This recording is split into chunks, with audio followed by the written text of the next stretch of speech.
Dear students, welcome back to the next class of biology. കഴിഞ്ഞ ക്ലാസ്സിൽ നമ്മൾ different types farming methods പഠിച്ചു. ഏതൊക്കെയാണ് ഡിഫറെൻറ്റ് ടൈപ്സ് ഫാമിംഗ് മെത്തേഡ്സ്?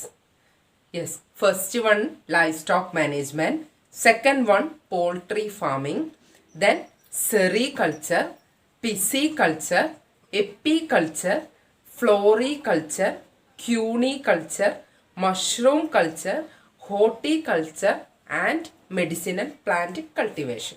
അപ്പോൾ ഇത്രയും ടൈപ്സ് ഫാമിംഗ് മെത്തേഡ്സ് നമ്മൾ ഡിസ്കസ് ചെയ്തു. Okay, and today we are going to discuss the modern agricultural practices. Okay, so let start our class.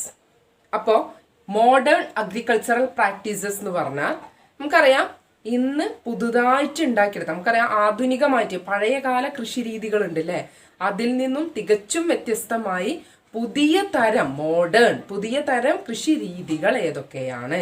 Okay, അതാണ് നമ്മൾ discuss ചെയ്യുന്നത്. Okay, മെയിനായിട്ട് നമ്മൾ ഇതിൽ പഠിക്കുന്നത് 4 ടൈപ്സ് ഫാമിംഗ് മെത്തേഡ്സ് അല്ലെങ്കിൽ അഗ്രികൾച്ചറൽ പ്രാക്ടീസ് ആണ്. First one poly house farming, second one precision farming, third one hydroponics, then fourth one aeroponics. ഇങ്ങനെ 4 ടൈപ്പ് അഗ്രികൾച്ചറൽ പ്രാക്ടീസസിനെ കുറിച്ചാണ് ഡിസ്കസ് ചെയ്യുന്നത്. ഓക്കെ, ഇതെന്ന് പറഞ്ഞാൽ നമ്മുടെ പഴയ കൃഷിരീതികളിൽ നിന്നും അല്ലെങ്കിൽ നമ്മൾ പിന്തുടർന്നു വരുന്ന കൃഷിരീതികളിൽ നിന്നും തികച്ചും വ്യത്യസ്തപരമായിട്ടുള്ള കൃഷിരീതിയാണ് ഈ 4 ടൈപ്പ് കൃഷിരീതി. ഓക്കെ, അപ്പൊ ഇതിൽ ഫസ്റ്റ് നമ്മൾ ഡിസ്കസ് ചെയ്യാൻ പോകുന്നത് പോളി ഹൗസ് ഫാമിങ്ങിനെ കുറിച്ചാണ്. Okay, poly house farming. Poly house is a special kind of arrangement in which a crop field is completely or partially covered by transparent polythene sheet. Poly house എന്ന് പറഞ്ഞാൽ ആ ചിത്രത്തിൽ എല്ലാവരും നോക്കുക, ആ ചിത്രത്തിൽ കാണിച്ചിരിക്കുന്നത് പോലെ ക്രോപ്പ് ഫീൽഡിനെ കംപ്ലീറ്റ്ലി ഓർ പാർഷ്യലി ഒരു പോളിത്തീൻ ഷീറ്റ് കൊണ്ട് കവർ ചെയ്തിട്ടുള്ളതിനെയാണ് പോളി ഹൗസ് എന്ന് പറയുന്നത്. ഓക്കെ, അപ്പോൾ പോളി ഹൗസ് ഫാമിംഗ് എന്താണ്? ഒരു പോളിത്തീൻ, ട്രാൻസ്പാരൻ്റ് ആയിട്ടുള്ള പോളിത്തീൻ ഷീറ്റ് കൊണ്ട് ക്രോപ്പ് ഫീൽഡിനെ കംപ്ലീറ്റ്ലി ഓർ പാർഷ്യലി കവർ ചെയ്തിട്ടുള്ളതിനെയാണ് പോളി ഹൗസ് എന്ന് പറയുന്നത്. Okay, since the temperature and moisture in the poly house is constantly regulated. അതായത് ഈ പോളി ഹൗസിൻ്റെ ഉള്ളിലുള്ള ടെമ്പറേച്ചറും മോയ്സ്ചറും കോൺസ്റ്റൻ്റ് ആയിരിക്കും. ഓക്കെ, കോൺസ്റ്റൻ്റ് ആയിട്ടുള്ള താപനിലയും അതുപോലെ തന്നെ മോയ്സ്ചർ, ഈർപ്പവുമായിരിക്കും പോളി ഹൗസിലുള്ളത്. അതുകൊണ്ട് തന്നെ the growth of plants become rapid.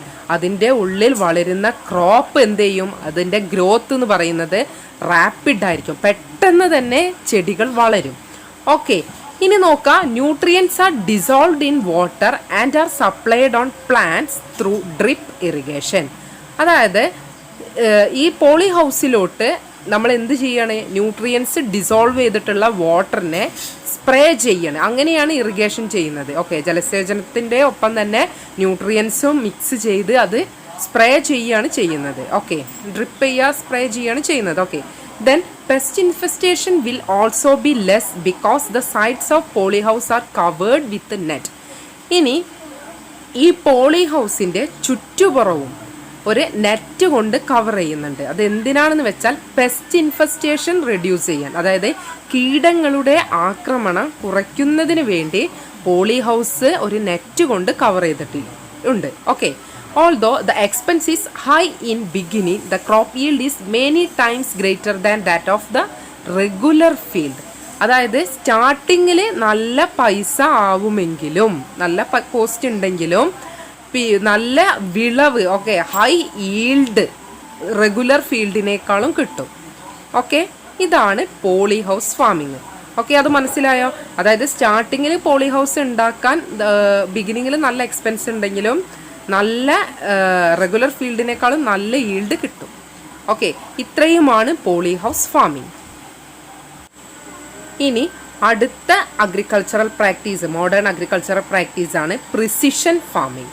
Okay, in this method of farming, the nature of soil, the quantity of elements in the soil, pH value of soil and presence of the water etc. in the crop field are tested using modern technology and appropriate crop are selected for cultivation.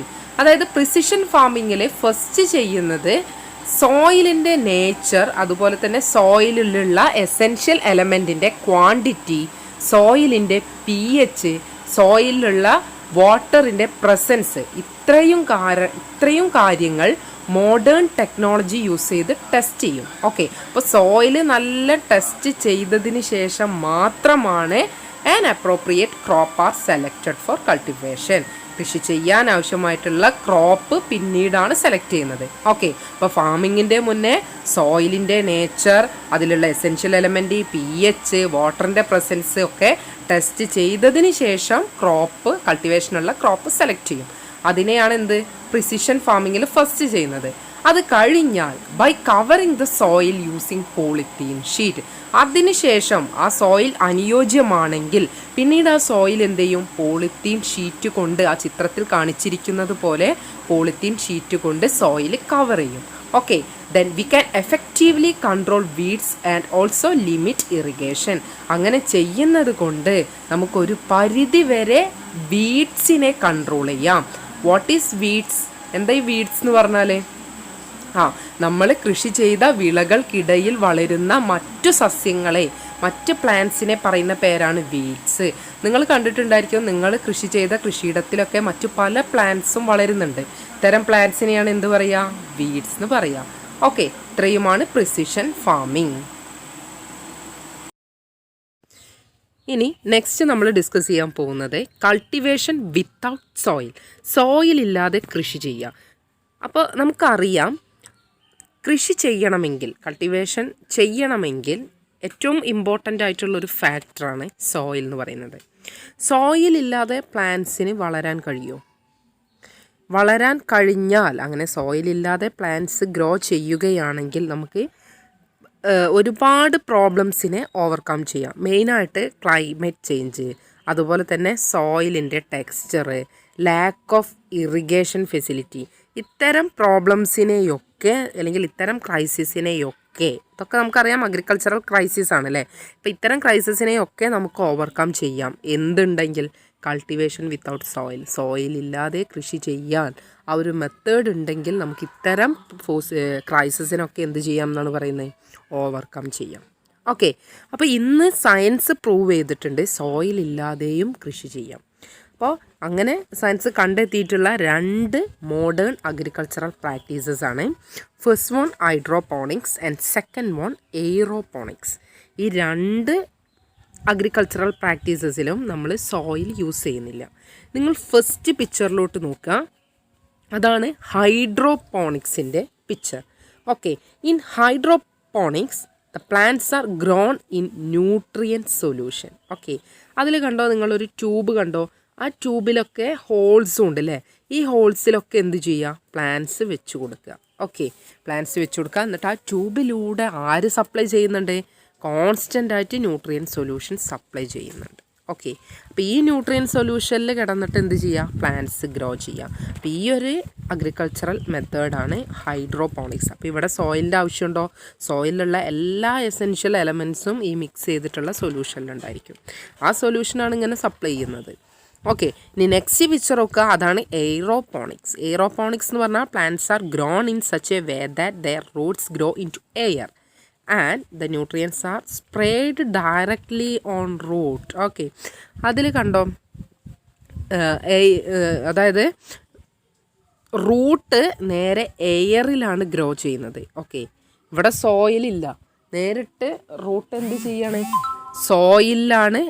എയറിലാണ് grow ചെയ്യുന്നത്. ഇനി നമ്മൾ ഈ റൂട്ടിൻ്റെ മുകളിലോട്ട് നമ്മൾ എന്ത് ചെയ്യാണ്? Nutrient ഉള്ള ആ വാട്ടർ, ന്യൂട്രിയൻസ് ഡിസോൾവ് ചെയ്തിട്ടുള്ള വാട്ടർ എന്ത് ചെയ്യുക?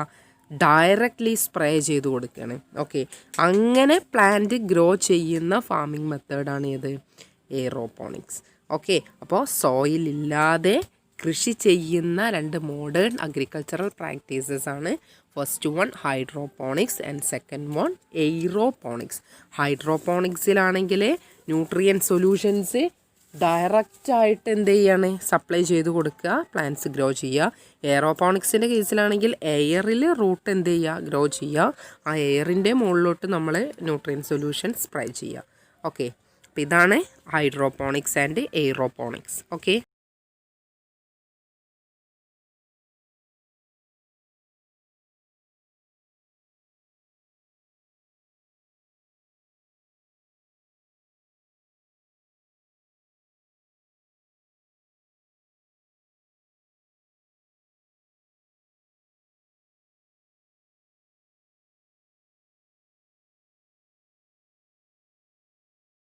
ഓക്കെ സ്റ്റുഡൻസ്, അപ്പൊ നിങ്ങൾക്ക് ആ 4 ടൈപ്പ് അഗ്രികൾച്ചറൽ പ്രാക്ടീസസിനെ കുറിച്ച് മനസ്സിലായല്ലോ.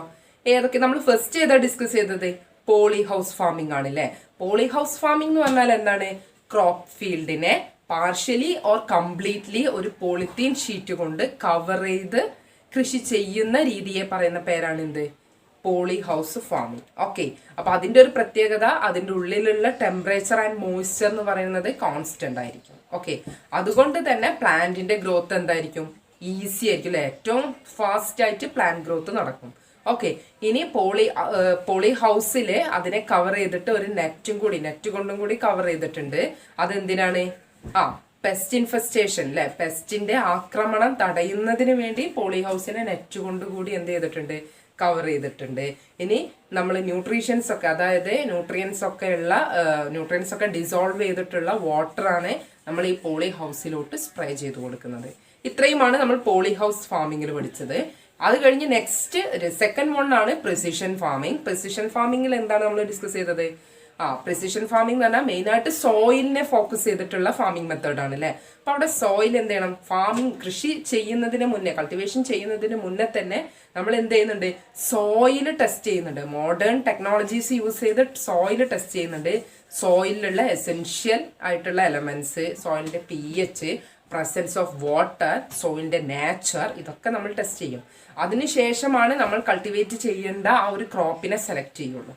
ഓക്കെ, അതിനുശേഷം നമ്മൾ എന്ത് ചെയ്യും? സോയിലിനെ ഒരു പോളിത്തീൻ ഷീറ്റ് കൊണ്ട് കവർ ചെയ്യും. അതിനുശേഷം പ്ലാന്റ് നടും അല്ലെ. ഓക്കെ, അത് എന്തിനാണ് പോളിത്തീൻ ഷീറ്റ് കൊണ്ട് നമ്മൾ കവർ ചെയ്യുന്നത്? എന്തിനാണ്? വീഡ്സ് ഇല്ലാതിരിക്കുക അല്ലെ, വീഡ്സിന്റെ നമ്പർ റെഡ്യൂസ് ചെയ്യാനാണ് പോളിത്തീൻ ഷീറ്റ് കൊണ്ട് കവർ ചെയ്യുന്നത്. ഓക്കെ, പിന്നെ അതുകൂടാതെ ഇറിഗേഷനും വേണ്ടിയിട്ടില്ലേ, ഇറിഗേഷൻ കുറച്ചും കൂടി ഈസി ആവാൻ വേണ്ടിയിട്ട്. ഇത്രയുമാണ് നമ്മൾ പ്രിസിഷൻ ഫാമിങ്ങിൽ പഠിച്ചത്. പിന്നുള്ളത് കൾട്ടിവേഷൻ വിത്തൗട്ട് സോയിൽ ആണ് അല്ലെ. സോയിൽ ഇല്ലാത്ത കൃഷി രീതികളാണ്. അത് 2 ടൈപ്പ് ഉണ്ട്, ഹൈഡ്രോപോണിക്സും എയ്റോപോണിക്സും. ഹൈഡ്രോപോണിക്സ് എന്ന് പറഞ്ഞിട്ടുണ്ടെങ്കിൽ എന്താണ്?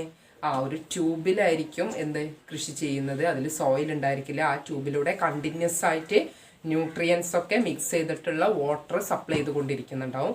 അത് ആ പ്ലാന്റ് ഡയറക്റ്റ് ആയിട്ട് അബ്സോർബ് ചെയ്യും. ഓക്കെ, അപ്പൊ അതിന് സോയിലിന്റെ ആവശ്യമില്ല. എല്ലാ എലമെന്റ്സും അതിൽ തന്നെ ഉണ്ടായിരിക്കും, ആ ന്യൂട്രിയൻ സൊല്യൂഷനിൽ ഉണ്ടായിരിക്കും. ഓക്കെ, പിന്നുള്ളത് എയ്റോപോണിക്സ് ആണ്. എയ്റോപോണിക്സിൽ റൂട്ട് എയറിലാണ് ഗ്രോ ചെയ്യുന്നത്.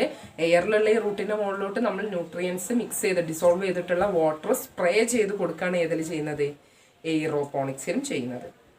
ഓക്കെ, അപ്പൊ ഇത്രയുമാണ്, ഈ 4 എണ്ണവുമാണ് ഏത്? Modern agricultural practices. പിന്നെ ഇനി നമ്മൾ നെക്സ്റ്റ് പഠിക്കാൻ പോകുന്നത് ഇൻഡിജിനസ് വെറൈറ്റീസിനെ കുറിച്ചാണ്, നമ്മുടെ നാടൻ വിളകളെ കുറിച്ചാണ്.